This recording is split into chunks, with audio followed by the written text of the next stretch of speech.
Passer la rondelle puis décocher un tir, c'est exactement comment le Canadien peut marquer. Quand je dis le Canadien, c'est parce que c'est les Rouges, c'est l'équipe qu'on va probablement voir mercredi à Toronto. On comprend très bien ce que tu voulais dire, Benoît. L'élément qu'on verra peut-être pas. Aussi, messieurs, on a pratiquement formé ce trio avant même qu'Anderson s'amène à Montréal. On a dit c'est probablement un naturel. Et on a vu de belles choses leur liste de réserve ou à l'équipe de réserve. Et c'est un camp cauchemardesque pour les joueurs qui veulent faire une impression par le fait que c'est tellement écourté et que les entraîneurs arrivent là déjà avec un plan fait. Ils sont en mode préparation pour la saison au lieu d'évaluation comme on peut voir dans un camp normal. Et il y a plusieurs joueurs qui vivent ça à travers la Ligue nationale. Tout le monde est sur la même page pour ça. Pour les joueurs, c'est difficile. Et là, c'est un 13e. Présentement, avec la formation du Canadien, c'est un 13e. Tu as des gars comme Frolic, des gars comme Perry qui vont peut-être être avec l'équipe de réserve. J'ai hâte de voir comment ça va se passer dans les prochains 72 ou même 48 heures parce que ça va être intéressant de voir comment on va ajouter tout ça. Mais Jordan Will, s'il n'est pas réclamé au balotage, c'est quand même un joueur qui appartient à la Ligue nationale. Alors, il n'y a qu'un but marqué jusqu'à maintenant. Supériorité numérique. Voilà Gallagher qui s'amène. Refile la rondelle. Et là, c'est Kotkaniemi avec un tir. Et là, Kotkaniemi vient de faire ce que Claude Julien lui demande de faire plus souvent. Il a un excellent tir des poignets, semi-frappé. Je ne sais pas comment le dire. C'est un peu entre deux chaises, comme on dit. Il a le secret et il doit gagner en confiance. Il est demandé à Claude Kotkaniemi. Revoyons sa dernière incursion. Avec Gallagher, c'est Romanov qui va d'une passe vive directement pour Kotkaniemi. Il essaie. Et c'est là qu'on se parlait des positions de Suzuki. Tu as vu comment il était prêt devant le filet. Comme tu as dit souvent comme analyste à l'époque, le bâton sur la glace, prêt à tirer, Bruno. Et sur la même séquence, ça fait 2 fois que je le vois dans cette période-là. Je l'ai même pris en note ici. On parle de la vitesse d'Anderson et je pense qu'il a surpris plusieurs joueurs par sa vitesse en ligne droite. Et ça fait 2 exemples qu'on a depuis le début de la période. En sprint, la ligne droite, très, très explosif. C'est pas garant de succès. Moi, je me rappelle avec la Islanders, c'était Eric Goddard. Je sais pas si tu te rappelles de lui, qui était un dur à cuire, un des meilleurs batteurs.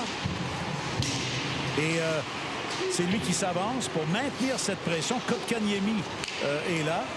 On a aperçu également Anderson qui remet derrière lui ensuite. Et là, c'est récupéré par Romanov. Alors, Romanov porte le 27. Il y a un certain Kovalev qui a porté le 27 aussi, messieurs, avec le Canadien. Enfin, il y en a eu d'autres légendaires, mais disons que Alex Kovalev fait pas mal de derniers très connus. Voilà l'arrivée ensuite en territoire des Blancs. La passe de Kotkaniemi. Tatar se déplace. Il est tellement mobile dans ce sens de la patinoire, est-ouest. Romanov lui remet la rondelle. Tatar derrière à Romanov. Une feinte. Remet la rondelle à Kotkaniemi. Voilà, le tir, c'est bloqué.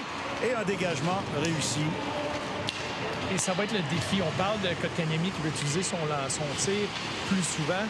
Avec Anderson et Gallagher, tu sais que ces 2 joueurs-là vont vouloir être au filet. Il faut que tu leur donnes des rondelles pour qu'ils puissent, eux, à leur tour, être impliqués dans le jeu. Mais le disque s'est retrouvé derrière. J'y reviendrai, Bruno. Parle-nous de Romanov. Et c'est sa force. Et on l'a vu le faire au championnat du monde junior il y a 2 ans là, pour les Russes. Il est tellement bon à se déplacer. Il est mobile sur la ligne bleue. Et ce que j'aime, c'est qu'il fait toutes ses actions la tête levée. C'est encore le couteau suisse, comme tu le mentionnes régulièrement, Bruno. C'est le dépanneur de cette formation-là. Parce que s'il y a beaucoup de blessures, beaucoup de cas de COVID, tu peux prendre Byron et le placer dans ton top 9. Pas pour une longue période, mais pour une courte période, Byron peut faire le travail dans le top 6 même du Canadien. Son développement. Il continue à se développer, mais je pense que par la force des choses, il avait trouvé sa place à Montréal, mais il reste encore des choses à peaufiner dans son camp. Il a des atouts qui sont très difficiles à enseigner, donc notamment d'être patient avec la rondelle et d'être calme avec la rondelle. Le concours de circonstances, avec les additions que tu as, le fait à droite maintenant qu'on glisse un Romanov, c'est lui qui est cop. C'est le joueur qui est cop qui aurait pu prendre cette position-là sur la 3e paire de défense, surtout avec la blessure de Jolson. Mais j'ai bien hâte de voir comment il va répondre à ça et comment il va être capable d'amener son jeu à un autre niveau, justement pour éventuellement venir à Montréal. Bon, alors, écoutez, si on voulait répéter les unités spéciales, en fait, le jeu de puissance, c'est mission accomplie des 2 côtés ce soir. Aussi, et entre autres pour Corey Perry, qui a réussi à faire dévier. Derrière le filet maintenant, la rondelle qui est repoussée par Anderson, c'est repris par Romanov. Remet la rondelle derrière lui. Dernier match, il y a 2 ans. Bon, évidemment, vous allez me dire, on doit s'en sortir à un moment donné. On doit arrêter de surfer là-dessus. Non, mais c'est sûr. Mais t'as raison, Pierre. c'était formidable. J'étais comme spectateur dans le Centre Bell ce soir-là et je vibrais comme tout le monde. Mais tu retombes sur tes pattes le lendemain, Benoît. Écoute, moi, cet été-là, c'est pas compliqué. Tout le monde que j'ai rencontré sur un terrain de golf, sur une terrasse, il me parlait de Poehling. C'était le prochain joueur de centre numéro 1 du Canadien de Montréal. Je leur ai dit, prenez votre gaz égal, attendez de voir ce qu'il va faire au camp d'entraînement. Puis il n'a pas connu un mauvais camp d'entraînement. Il y a eu une petite blessure qui l'a ralenti. Mais après ça, pour moi, en tout cas, ça fonctionnait comme ça dans mon temps dans la Ligue américaine. Le joueur qui était rappelé, c'était le joueur qui était le plus performant. Et qui dominait. Et sur une base régulière, pas seulement un soir. Ouais. Et c'est important pour une culture. 18,7 %. Quand tu vas vouloir combattre la fatigue, combattre, je sais pas, ou avoir besoin d'un revirement quelconque, si ton jeu de puissance ne fonctionne pas cette année, tu peux probablement en souffrir beaucoup plus que dans d'autres contextes. Parce que c'est ce que les bonnes équipes font. Ça va arriver un match, justement, comme Pierre mentionnait, là, avec la fatigue. Tu te rappelles, tu joues pas un bon match. Mais ton avantage numérique, clique, il va te chercher 2 buts, te mettre une bonne position, donne l'avance, tu peux la protéger. Tu sors de là avec tes 2 points. Tu sais que tu n'as pas bien joué, il y avait de la fatigue, un blessé, peu importe c'est quoi les raisons.